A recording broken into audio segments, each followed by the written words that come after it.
So today we are going to discuss Engineering Mathematics 3.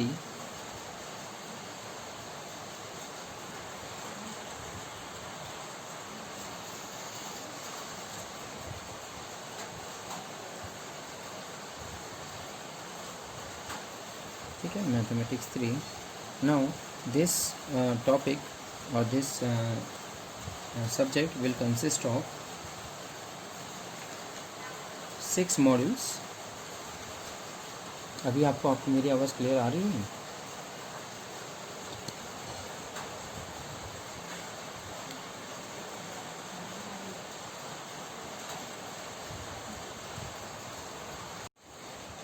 Next, vector algebra and vector differentiation.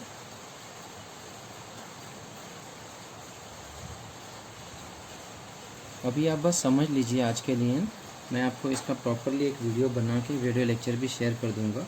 Next module, 5th module will be vector integral and the last module. अभी आपको सबको मेरी आवाज़ आ रही है ऐसा मैं अज्यूम करके बात कर रहा हूँ. स्टिल अगर प्रॉब्लम है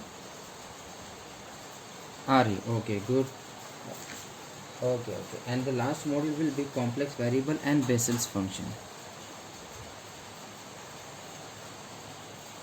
and Bessel's function.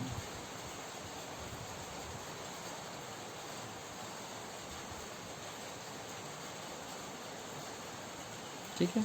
अब मैं अगेन रिपीट करता हूँ. Engineering mathematics 3, this module will consist of this subject will consist of 6 modules: Laplace transform, inverse Laplace transform, Fourier series, vector algebra and vector differentiation, vector integral and complex module, and Bessel's function. Right now, what we are going to start with the topic of Laplace transform and inverse Laplace transform.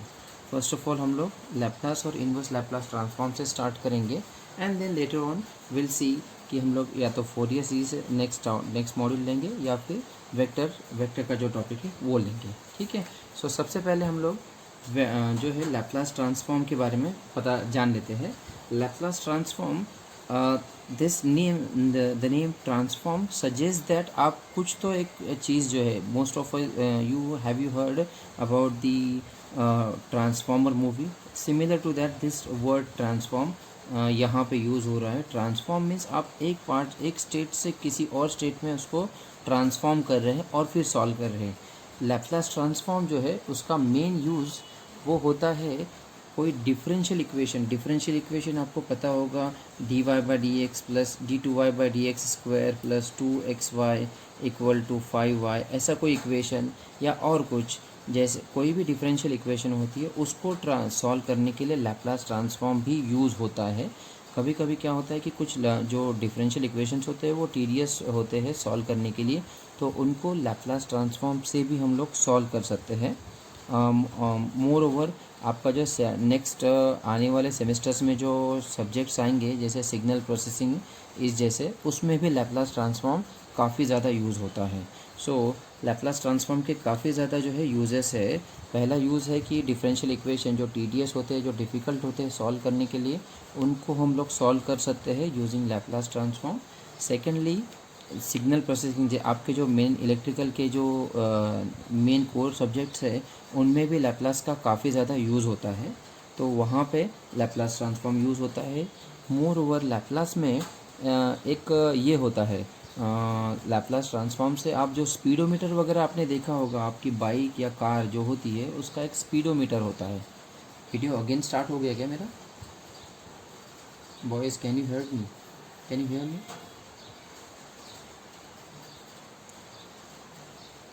Okay. तो Laplace में speedometer होता है, देखो आपके bike या car का, वो speedometer में भी लैप्लास ट्रांसफॉर्म यूज़ होता है. तो इसके काफ़ी ज़्यादा एप्लीकेशन है आपके इंजीनियरिंग में भी और हमारे रियल लाइफ में भी. ठीक है. सो लेट अस सी, नहीं पा रहे हो बट इंशाल्लाह नेक्स्ट लेक्चर में हम लोग उसके लिए भी कुछ ना कुछ सोल्यूशन ढूंढ लेंगे. ठीक है. सो लैप्लास ट्रांसफॉर्म की डेफिनेशन सबसे पहले हम लोग डिस्कस करते हैं. definition of Laplace transform. Now before the definition, Laplace transform जो जिसने बनाया है या फिर जिसने इस कंसेप्ट को इन्वेंट किया है, उसका नाम है, उन साइंटिस्ट का नाम है लैप्लास सिमोन पियरे. ये एक फ्रेंच साइंटिस्ट है, पियरे सिमोन लैप्लास. ठीक है.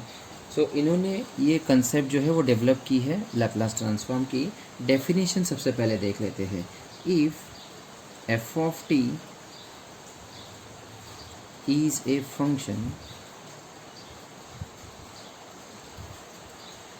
Of T satisfying certain conditions. आप अभी देख नहीं पा रहे हो, वीडियो लेक्चर रिकॉर्ड तो हो रहा है, आप अभी देख नहीं पा रहे हो, तो मैं आपको डिटेल में बस एक शॉर्ट ब्रीफ में आपको बता दूंगा. बाद में आप वीडियो लेक्चर देख लेंगे तो शायद आपको समझ में आ जाए. फिर भी अगर आपको लग रहा है कि ये लेक्चर आज का हमारा जो है वो प्रॉपरली नहीं हुआ है, तो आप मुझे बता देना, मैसेज भी कर सकते हो प्राइवेटली. तो हम लोग यही लेक्चर दोबारा भी और एक बार ले लेंगे, जहाँ पे ड्यूअल कैमरे से हम लोग इसको देख लेंगे. तो एक फंक्शन है एफ ऑफ टी, जिसमें टी वेरिएबल है, वो कुछ सर्टन कंडीशन सेटिस्फाई करता है.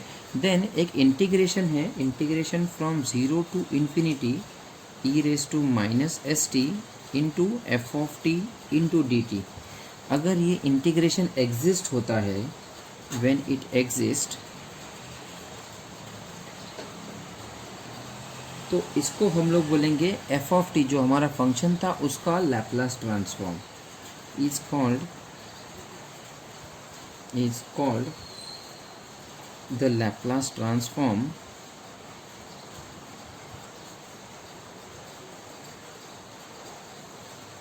ऑफ एफ ऑफ टी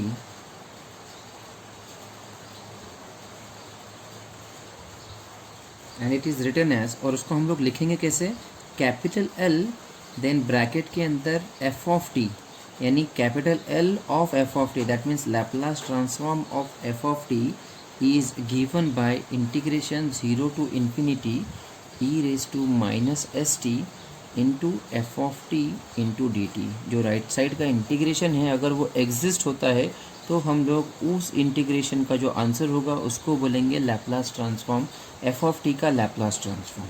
ठीक है. सो ये हुई proper definition of Laplace transform. I repeat again, अगर आपको मैं वीडियो लेक्चर भी रिकॉर्ड कर रहा हूँ, तो आपको ये भी समझ में आ जाएगा कि एक फंक्शन है f of T, T variable में, अगर वो उसका जो इंटीग्रेशन हम लोग लेते हैं ज़ीरो टू इन्फिनिटी लिमिट है e raise to minus s t into f of t into d t. अगर ये इंटीग्रेशन एग्जिस्ट होता है, तो हम लोग इस इंटीग्रेशन को या इस इंटीग्रेशन के आंसर को बोलेंगे कि ये फंक्शन एफ ऑफ टी का लैप्लास ट्रांसफॉर्म है. ठीक है. नेक्स्ट कंडीशन है the sufficient condition for existence of Laplace transform. हमको ये भी देखना होगा कि लैप्लास ट्रांसफॉर्म एग्जिस्ट कब होगा. हमको लैप्लास ट्रांसफॉर्म के एग्जिस्टेंस देखना है, कि ज़रूरी नहीं कि हर बार हो, उसमें कुछ सर्टेन कंडीशंस उसने सेटिस्फाई करनी चाहिए उस फंक्शन ने, तभी हम लोग बोल सकते हैं कि वो जो फंक्शन है वो क्या है हमारा, उसको लैप्लास ट्रांसफॉर्म एग्जिस्ट है. सफिशिएंट कंडीशंस कुछ भी है तो आप मुझे मैसेज करो, मैं देख लूँगा. अगर आपको कोई डिफ़िकल्टी है या फिर सुनने में प्रॉब्लम आ रहा है, तो existence of Laplace transform, sufficient condition of Laplace transform हमको डिस्कस करनी है. लेकिन इसमें उससे पहले हमको दो कंडीशंस देखनी होगी. एक है पीस वाइज कंटिन्यूटी. आप सिर्फ आज के दिन सुन लो, फिर हम लोग नेक्स्ट लेक्चर से देखते हैं कैसे करना है. तो और दूसरा है एक्सपोनेंशियल ऑर्डर.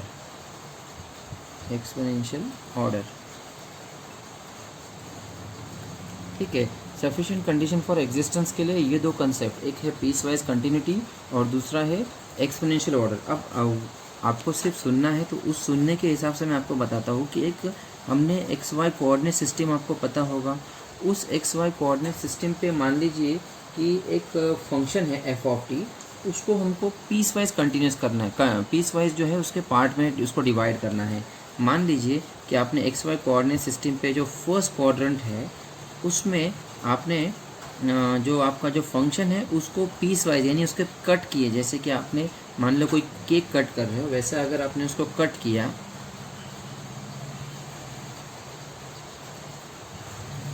और आपने कट करने के बाद में ये है एक्स कोऑर्डिनेट सिस्टम पे, हमारा एक्स कोऑर्डिनेट जहाँ पे होता है वहाँ पे टी है और function f of t y पे है, ठीक है। अब अगर मैं इस फंक्शन को, अगर ये फंक्शन को हम लोग पीस वाइज कंटिन्यूस तब बोल सकते हैं कि अगर हमने जो इंटरवल्स किए हैं, जो कटिंग किया है इस ग्राफ का या इस फंक्शन का, तो उस फंक्शन को या उस इंटरवल्स में, उस सब इंटरवल्स में अगर हर एक इंटरवल आपका कंटिन्यूस होगा, हर एक सब इंटरवल में अगर आपका function f of T continuous होगा,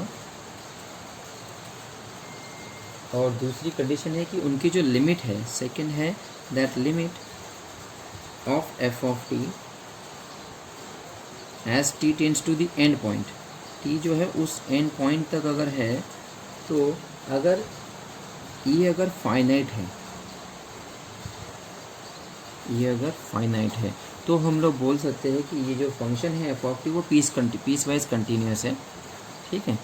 मैं दोबारा रिपीट करता हूँ क्योंकि आप सिर्फ सुन रहे हो, तो और इतना आसान नहीं है कि सुन के मैथ समझ लेना, तो दोबारा रिपीट करता हूँ। एक एक्स वाई कोऑर्डिनेट सिस्टम, आपको पता होगा एक्स और वाई का ग्राफ हम लोग निकालते थे 2 डायमेंशन में, तो उस एक्स वाई कोऑर्डिनेट सिस्टम में अगर फंक्शन एफ ऑफ टी है, उसको मैंने पार्ट में डिवाइड किया या कट किया, उन पार्ट में कट करने के बाद में अगर वो हर एक सब इंटरवल्स में डिवाइड किया ना, बड़ा सा ग्राफ था उसको मैंने छोटे छोटे पार्ट में डिवाइड किया, अगर हर एक पार्ट में या हर एक जो सब इंटरवल है उसमें अगर function f of T continuous है, और दूसरा है कि उसकी जो लिमिट है उस फंक्शन की टी एंड पॉइंट जो पार्ट है उसके, या फिर पीस वाइज जो इंटरवल है सब इंटरवल, अगर उस सब इंटरवल का जो एंड पॉइंट है टी का, अगर वहाँ पे वो फंक्शन का लिमिट अगर हम लोग फाइंड आउट करते हैं और वो अगर हमारा फाइनाइट आता है, फाइनाइट यानी क्या कि कोई वैल्यू मिल गई या फिर वो हम लोग काउंट कर सकते हैं। इनफाइनाइट मतलब हमको काउंटिंग नहीं आएगी उसकी, वो इनफाइनाइट है, बहुत नंबर लार्ज है। लेकिन अगर वो फाइनाइट आता है तो फंक्शन कंटिन्यूस, और अगर फाइनाइट आता है तो हम लोग बोल सकते हैं कि ये जो ग्राफ है ये पीस वाइज कंटिन्यूस है। ये फंक्शन है हमारा, this function f of T, function f of t is peace wise continuous. कब? पीस वाइज कंटिन्यूस कब? यहाँ पे एफ ऑफ टी कंटिन्यूस होगा और लिमिट उसकी फाइनाइट होगी, तो फंक्शन जो है हमारा पीस वाइज कंटिन्यूस होगा। अब आते हैं दूसरे पार्ट पे। दो पार्ट के कंसेप्ट हमको देखने हैं, एक है पीस वाइज कंटिन्यूटी और दूसरा है हमारा एक्सपोनेंशियल ऑर्डर। तो अब एक्सपोनेंशियल ऑर्डर में आते हैं कि एक फंक्शन, अगर यही फंक्शन हम लोग लेंगे, a function f of t is said to be of exponential order. कुछ भी रहेगा आप मुझे मैसेज करो चैट में, एक्सपोनेंशियल ऑर्डर अगर आपको समझ में नहीं आ रहा है तो। हालांकि ये हो सकता है हम लोग नेक्स्ट लेक्चर में दोबारा रिपीट भी करेंगे आपके लिए।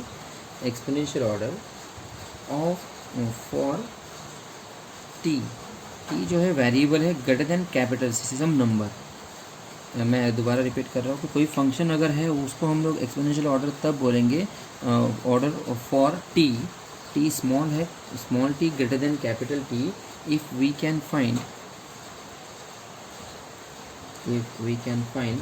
कांस्टेंट एम, अगर हम लोग कोई constant value capital M find out कर पाए, सच दैट जो मॉड्यूलस है, मॉड्यूलस पता है आपको, एब्सोल्यूट वैल्यू 2 वर्टिकल बार में आती है, मॉड्यूलस या absolute value of f of t, इसकी जो वैल्यू है वो लेस देन और इक्वल टू होनी चाहिए capital M into e raise to a t से, for t greater than capital T. ठीक है, मैं दोबारा रिपीट करता हूँ कि एक फंक्शन है एफ ऑफ टी, उसको हम लोग बोलेंगे function f of t is said to be exponential order for t capital T greater than capital T, small t greater than capital T, if we can find a constant m, एक constant value अगर हम लोग find out कर पाए such that absolute value of f of t, 2 vertical bar के अंदर अगर हम एफ ऑफ टी लिखते हैं तो वो हम लोग पॉजिटिव वैल्यू कंसिडर करते हैं, तो वो वैल्यू जो है हमारी वो लेस देन इक्वल टू होनी चाहिए capital M into e raise to a t से, for t greater than equal to capital T. ठीक है, फॉर एग्जांपल के तौर पे मैं लेता हूँ कि मेरा फंक्शन है एफ ऑफ टी से टी स्क्वायर। अब टी स्क्वायर जो है उसकी वैल्यू और e raise to 3t exponential function आपको पता होगा, मैं उसका ग्राफ यहाँ पे वीडियो में रिकॉर्ड कर रहा हूँ, आप देख लेना। एक्सपोनेंशियल फंक्शन ऐसा ग्रो करता है, यानी वो फर्स्ट क्वाड्रेंट से ऊपर की तरफ जाता है इन्फिनिटी तक, राइट। ये होता है function e raise to x y coordinate system में।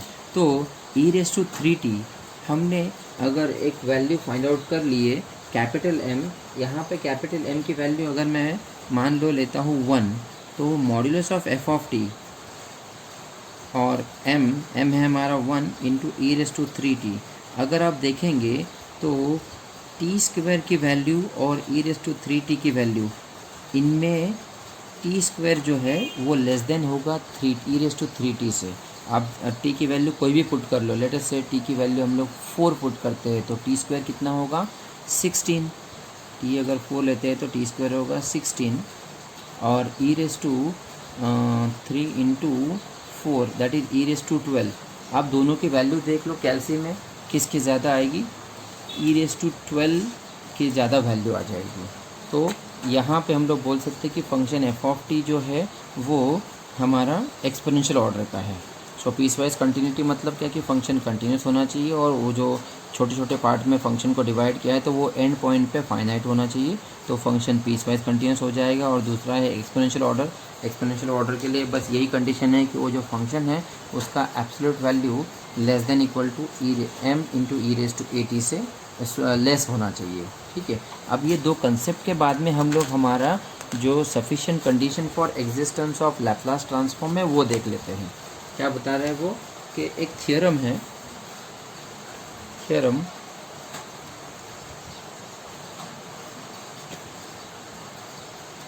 If f of t is a piecewise continuous, दोनों कंडीशन वो यूज कर रहा है, पीस वाइज कंटिन्यूटी की भी और एक्सपोनेंशियल ऑर्डर की भी। Is a piecewise continuous in every finite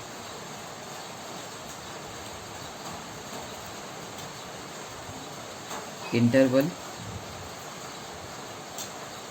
0 to t। Function f of t जो है वो पीस वाइज कंटिन्यूस बता रहा है, वो इन every finite interval 0 to t।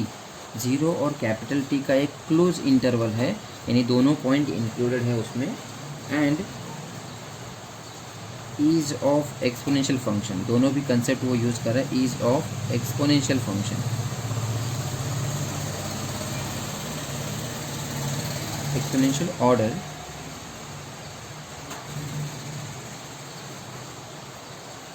For small t greater than capital T, then Laplace transform of f of t exists for s greater than a। मैं दोबारा repeat करता हूँ क्योंकि आप सब सुन रहे हो। एक थ्योरम है जो कंडीशन हमको बताता है कि सफिशिएंट कंडीशन है लैप्लास ट्रांसफॉर्म के एग्जिस्टेंस के लिए, कि लैप्लास ट्रांसफॉर्म कब एग्जिस्ट हो सकता है। तो उसमें दो कंसेप्ट है, एक है कि फंक्शन आपका पीस वाइज कंटिन्यूस होना चाहिए, जिसकी हमने डेफिनेशन जस्ट नाउ देखी है कि उसके जो पार्ट है उस ग्राफ को या उस फंक्शन को हम लोग पार्ट में डिवाइड करके देखेंगे कि वो हर एक इंटरवल में, हर एक सब इंटरवल में जो है वो कंटिन्यूस होना चाहिए। और दूसरा उसके एंड पॉइंट पे, उस सब इंटरवल के एंड पॉइंट पे उसका लिमिट जो है उस फंक्शन का वो फाइनाइट आना चाहिए, तो वो पीस वाइज कंटिन्यूस हो जाएगा।